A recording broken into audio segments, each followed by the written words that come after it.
মা অত্যন্ত ভয় পাইয়া আমার ছোট ভগিনীকে লইয়া সে ঘর হইতে চলিয়া আসিলেন। আমরা অন্য আরেকটি ঘরে ছিলাম। তিনি আমাদিগকে ওই ঘটনার কথা বলিলেন। আমরা মায়ের ঘরে গেলাম।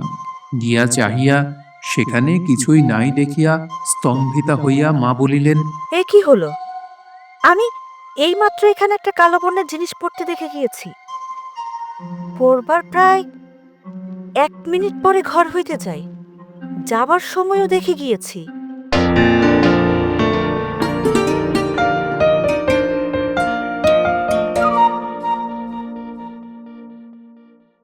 যোগীন্দ্রনাথ বসু একজন বাঙালি সাহিত্যিক এবং জীবনীকার। তার লেখনীতে থাকে অদ্ভুত সাবলীল এক রহস্য। দেওঘরে অদ্ভুত ঘটনা তেমনই এক রহস্য ঘেরা গল্প, যা শ্রুতি নাটকে রূপান্তর করেছে গপ্প আর যুক্তিতক্ক। তাহলে শুরু করা যাক। বাড়ির চারিদিকে যে কম্পাউন্ড আছে তাহা 15 বিঘা জমি। কম্পাউন্ডের চারিদিকে কেয়া গাছের বেড়া দিয়ে ঘেরা। এই বাড়ি এক্ষণে বাবু প্রেমচাঁদ বড়ালের। এই বাড়ির বারান্দা ব্যতীত আর সবই পাকা ছাতওয়ালা। 1289 সালের 10ই বৈশাখ সন্ধ্যাকাল। সমস্ত দিন গরম বাতাস বহিয়া এখন থামিয়াছে।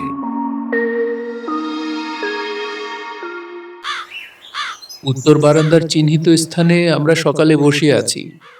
এমন সময়ে আমার এক ছোট ভগিনী আসিয়া বলিল, মামা মামা, পশ্চিমের ঘরে কি একটা বিকট শব্দ হইল এবং ঝুরঝুর করিয়া কি যেন পড়িল। যেন কে খিলখিল করিয়া হাসিয়া কতকগুলো ঢিল ছড়াইয়া ফেলিল। বাদ দে তো, কিছুই নহে। সে কথায় মনোযোগ দিলাম না। কিয়ৎক্ষণ পরে মেঘ উঠিয়া ঝড় আরম্ভ হইল। আমরা সকলে ঘরে চলিলাম। কুলা উড়িতে লাগিল।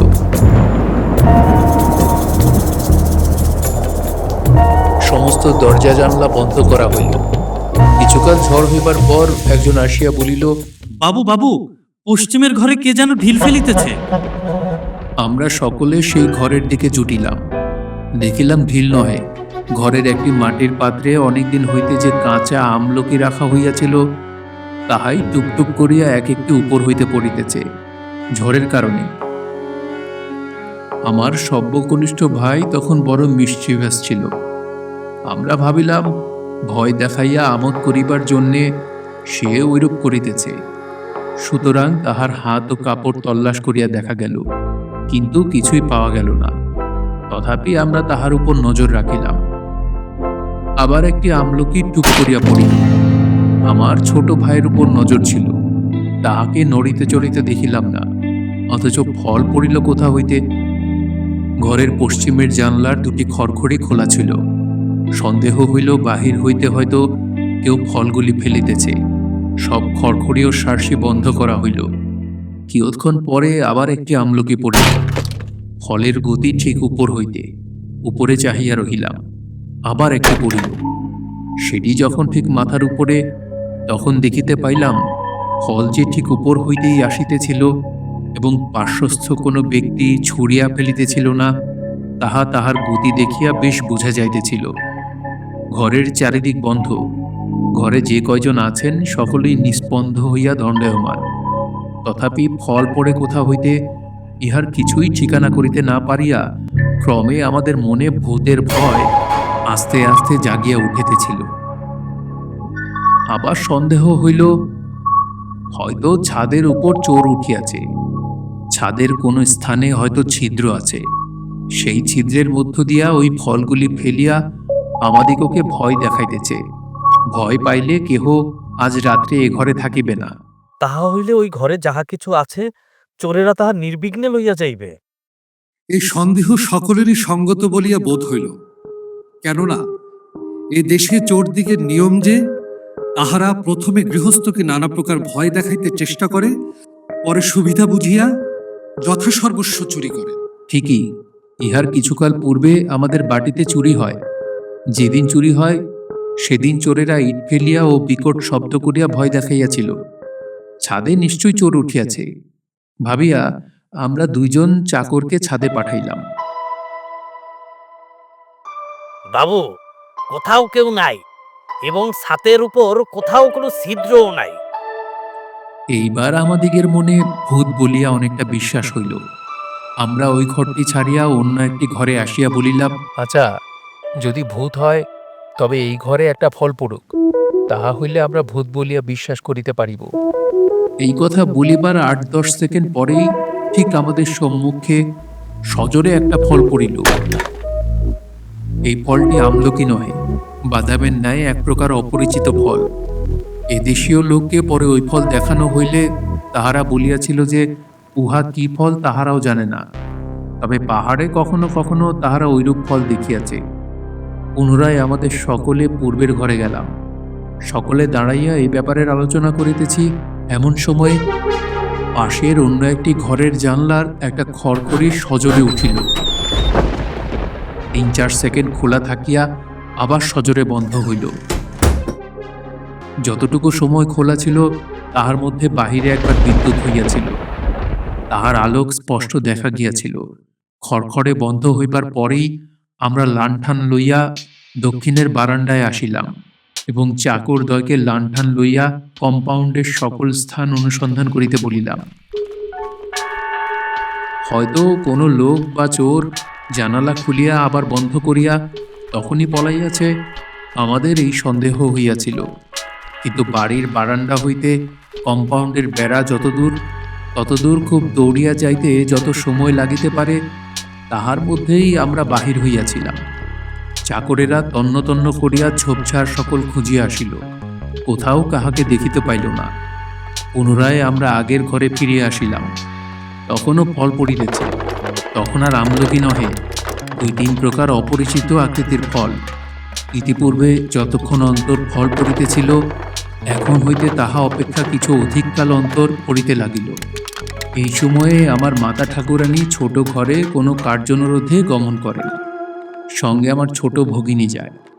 ওই ঘরে তাহারা কিয়ৎক্ষণ থাকিলে পর ওই ঘরের একটি স্থানে থপ করিয়া একটা কি পদার্থ পড়িল। তখন ওই ঘরের দ্বার সম্পূর্ণরূপে বন্ধ ছিল, তাহার একটিও খড়খড়ি খোলা ছিল না, এবং ওই ঘরের সম্মুখের ঘরে ২টি আলোক উজ্জ্বল রূপে জ্বলিতেছিল। ঘরের এক পাশের জানলাটিও সম্পূর্ণ বন্ধ ছিল। সুতরাং দ্বার হইতে কিংবা ঘরের জানলা হইতে কেহ যে ওই পদার্থটি ফেলিয়া দিয়াছিল তাহা হইতে পারে না। যে পদার্থটা পড়িয়াছিল মা তাহা দেখিয়াছিলেন, কিন্তু আমার ছোট ভগিনী ওইদিকে পশ্চাৎ করিয়া বসিয়া থাকাতে তাহা দেখিতে পায় নাই। চতুর্দিক বন্ধ, অথচ ওই পদার্থটা পড়িল এবং যেরূপ শব্দ করিয়া ও যেভাবে পড়িল, উপর হইতে পড়িলে যেরূপ শব্দ হওয়া উচিত ও যেরূপভাবে পড়া উচিত সেইরূপ হইল দেখিয়া মা অত্যন্ত ভয় পাইয়া আমার ছোট ভগিনীকে লইয়া সে ঘর হইতে চলিয়া আসিলেন। আমরা অন্য আরেকটি ঘরে ছিলাম। তিনি আমাদিগকে ওই ঘটনার কথা বলিলেন। আমরা মায়ের ঘরে গেলাম, গিয়া চাহিয়া সেখানে কিছুই নাই দেখিয়া স্তম্ভিতা হইয়া মা বলিলেন, এ কি হলো? আমি এইমাত্র এখানে একটা কালো বর্ণের জিনিস পড়তে দেখে গিয়েছি। পড়বার প্রায় ১ মিনিট পরে ঘর হইতে যাই, যাবার সময়ও দেখে গিয়েছি। আমরা আশ্চর্যান্বিত হইলাম। বাহির হইতে কোনো লোক দরজা দিয়া কোনো রকমে ওই কথিত পদার্থটা ফেলিয়া পরে মা চলিয়া যাইবার পর তাহা তুলিয়া লইয়া গিয়াছে। এই সন্দেহ উপস্থিত হওয়াতে আমি ওই দরজা কিরূপ বন্ধ আছে পরীক্ষা করিতে গেলাম। দেখিলাম উহা ভিতর হইতে দৃঢ়রূপে বন্ধ রহিয়াছে। আমার কিছুমাত্র ভ্রম হয় নাই। আমি একটা কালো বর্ণের পদার্থ পড়ার শব্দ শুনিয়াছি এবং প্রায় ১ মিনিট ধরিয়া সুস্পষ্ট রূপে তাহা দেখিয়াছি। মায়ের ঘরের ডান পাশের স্থানে আমরা প্রায় গোলাকারে ইনে সার্কেল দাঁড়াইয়া এই শেষোক্ত ব্যাপারের আলোচনা করিতেছি। পার্শ্বে একটা প্রদীপ উজ্জ্বল রূপে জ্বলিতেছে। এমন সময় আমাদিগের সকলের সম্মুখে সার্কেলের মধ্যভাগে থপ করিয়া একটি আন্দাজ ৪ ইঞ্চি পরিমিত জিনিস পড়িল। মা অমনি চমকিয়া উঠিয়া বলিলেন, এই জিনিসটাই ওই ঘরে পড়েছিল। এই ব্যাপারের পর এই সকল যে ভৌতিক ব্যাপার, আমাদের সে বিশ্বাস অনেকটা গাঢ় হইল। যা হোক, ওই পদার্থটা কি দেখিবার জন্য উঠাইয়া লইলাম। দেখিলাম উহা একখানা ব্যবহৃত পুরাতন শুষ্ক সাবান। উহা যেরূপ শব্দ করিয়া আমাদের সম্মুখে পড়িয়াছিল, কতদূর উপর হইতে পড়িলে সেরূপ শব্দ হয় তাহা পরীক্ষা করিয়া দেখিবার জন্য উহা প্রথমে খুব উঁচু হইতে, তাহার পর আর একটু উঁচু হইতে, এইরূপ 2-3 বার ফেলিয়া দেখিলাম। আন্দাজ 4 হাত উপর হইতে ফেলিলে যেরূপ শব্দ হইল, প্রথম পড়িবার সময় সেইরূপ শব্দ হইয়াছিল। এই ঘটনার পর সেদিন রাত্রে আর কিছু হয় নাই। ঘরে যাহারা শয়ন করিতেন তাহারা সে রাত্রে আর তথায় শয়ন করিলেন না।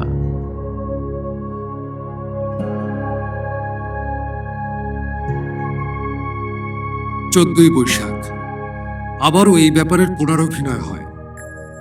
সেদিন সমস্ত দিন প্রচণ্ড গরম বাতাস বহিয়াছিল। এখানে গ্রীষ্মকালে যেদিন গরম বাতাস বহে, দেখা যায় সেদিন ফল ফুল বা পাতা গাছ হইতে উঠাইয়া রাখিলে 3-4 ঘন্টার মধ্যে শুষ্ক হইয়া যায়। ফুল ও পাতা এত শুষ্ক হয় যে অতি সহজে তাহা গুড়াইয়া ফেলা যায়, আর ফল অত্যন্ত বিকৃত অবস্থায় প্রাপ্ত হয়। কিন্তু এই দিন অত্যন্ত গ্রীষ্মকাল হইলেও এবং খুব গরম বাতাস বহিলেও যে ফলগুলি পড়িয়াছিল তাহা কোনোটি একটু শুষ্ক বা বিকৃত দেখা যায় নাই। দেখিলে বোধ হয় যে নিঃসন্দেহে তাহা তৎক্ষণাৎ তুলিয়া আনিয়াছে। কোনোটির বোটায় আটার ন্যায় আর্দ্র পদার্থ দেখা গিয়েছিল। নিকটে কোনো স্থানে ওই জাতীয় ফলের গাছ ছিল না, অথচ সদ্য উৎপাটিত ফলের ন্যায় আকৃতি। এই ফল নিক্ষেপ কার্য মানুষের কাজ হইলে এরূপ হওয়া কখনোই সম্ভব নয়। তৎপর দিন সন্ধ্যার পর মায়ের ঘরের রক্ষিত একটি দেরাজের উপর সম্মুখে বারান্দার খাটের উপর পিতামহাশয় শয়ন ছিলেন, এবং ঘরের দ্বারদ্বয়ের সম্মুখে বারান্দায় বাড়ির কেহ কেহ বসিয়াছিলেন। এই 3 দিন এইরূপ ঘটনা হয়।